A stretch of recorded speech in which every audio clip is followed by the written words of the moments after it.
উত্তরের পাহাড়ের কোলে বীরপুর গ্রাম ছিল সমৃদ্ধে ভরা।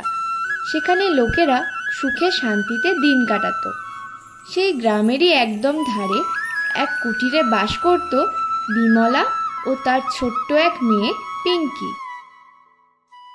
মা মা, আজ কি রান্না করছো? আজকে একটু মাংস রান্না করো না, অনেকদিন মাংস খাইনি। আজ সিদ্ধ ভাত রান্না করছি, একটু নুন আর তেল দিয়ে খেতে খুব সুন্দর লাগবে দেখিস। মা, বাবা কবে আসবে? বাবা আসলে আমরা মাংস খাবো। এইভাবে সিদ্ধ ভাত খেতে আর ভালো লাগছে না। মেয়ের এই কথা শুনে বিমলা বিষণ্ণ মনে ভাবে, সত্যিই তো আজ প্রায় 1 বছর হয়ে গেল ওর বাবা নিখোঁজ হওয়ার পর থেকে মেয়েটাকে ভালো কিছু খাওয়াতে পারিনি। কালকেই কাজের বাড়ি থেকে কিছু টাকা অগ্রিম চাইবে সে। ঠিক আছে মা, আমি তোর জন্য কালকেই মাংস নিয়ে আসবো, আর বাবা ঠিকই চলে আসবে, তুই চিন্তা করিস না। বাহ, কালকেই মাংস খাবো, কি মজা কি মজা। ঠিক আছে মা, আমি এখন বানরের সাথে খেলতে যাচ্ছি। তাড়াতাড়ি চলে আসবি, দেরি করিস না যেন। ছোট্ট পিঙ্কি খুশি মনে বাড়ি থেকে বেরিয়ে যায় বাঁদরের সাথে খেলা করতে।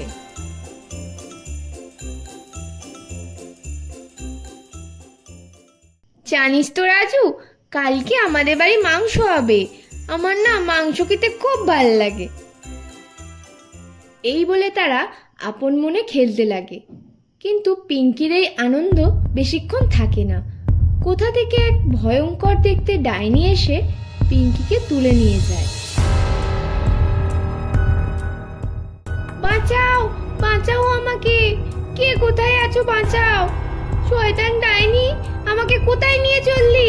ছেড়ে দে আমাকে, আমি মায়ের কাছে যাব। এদিকে রাজু ছুটতে ছুটতে বিমলার কাছে এসে পৌঁছায়। বিমলাকে দেখে হাঁপাতে হাঁপাতে রাজু বলে, মা, ডাইনি পিঙ্কিকে তুলে নিয়ে গেছে। আপনি আমার সাথে এক্ষুনি চলুন। জঙ্গলের মধ্যে এক সাধু বাবা আছে, তিনি আমাদের এই বিপদ থেকে রক্ষা করবেন। সে কি বলছিস রাজু? আমার কি হবে? আমি কাকে নিয়ে বাঁচবো? চল রাজু, এক্ষুনি সাধু বাবার কাছে যাই। এই বলে তারা হাঁটতে হাঁটতে জঙ্গলের মধ্যে সাধু বাবার কাছে এসে পৌঁছায়।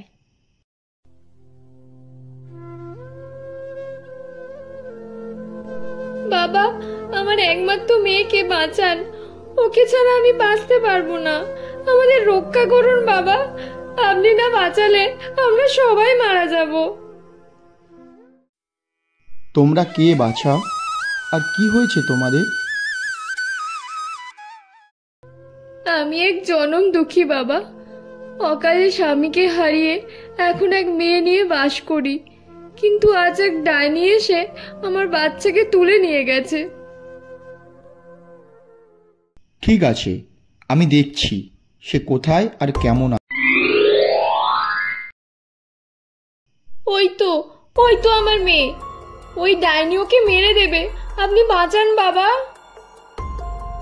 তোর মেয়েকে হিড়িম্বা ডাইনি তুলে নিয়ে গেছে।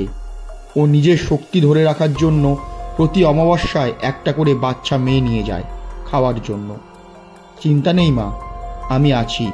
তোর মেয়েকে আমি কিছু হতে দেব না। আমার যদি শক্তি থাকতো, ওই হিড়িম্বা ডাইনিকে এমন মজা দেখাতাম যে আর জীবনে কোনো বাচ্চাকে তুলে নিয়ে যাওয়ার সাহস পেত না ও।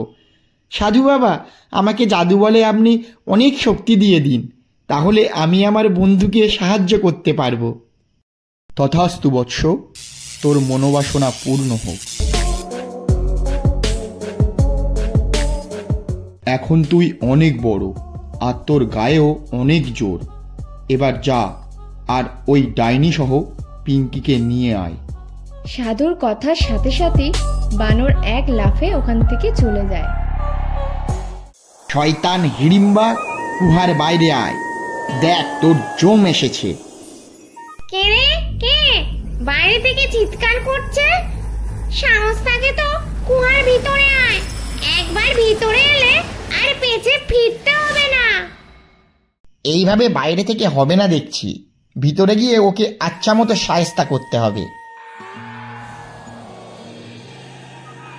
পিঙ্কি, আমি চলে এসেছি, আর ভয় পেতে হবে না। এখান থেকে আমি তোকে নিয়ে যাব এক্ষুনি। এই কে রে তুই? আমার গুহার মধ্যে ঢুকলি? ঢুকেই যখন পড়েছিস আর বেঁচে ফিরতে পারবি না। আজ আমার পেটে যাবি। তাই নাকি? তা দেখাই যাক কে কার পেটে যায়। এই নে। এই বলে বানর যতই ডাইনিকে মারে, ডাইনির কিছুই হয় না। তখন রাজু বুঝতে পারে ডাইনি এভাবে মরবে না।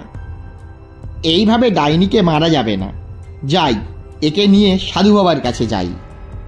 এরপর রাজু এক হাতে ডাইনিকে আর এক হাতে পিঙ্কির খাঁচাটা নিয়ে লাফ দিয়ে উড়ে যায় সাধু বাবার কাছে।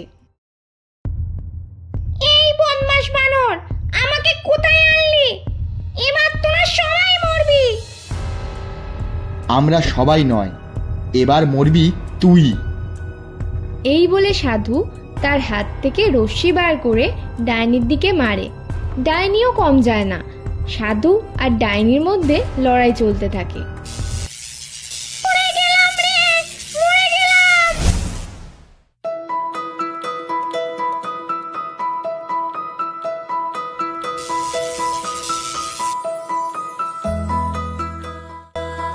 অবশেষে শয়তান ডাইনি মরল।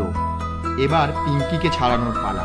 এই বলে সাধু তার হাত থেকে রশ্মি বার করে খাঁচার উপর ফেললো, আর সঙ্গে সঙ্গেই খাঁচাটা অদৃশ্য হয়ে গেল, আর পিঙ্কি তার ভিতর থেকে বেরিয়ে এলো।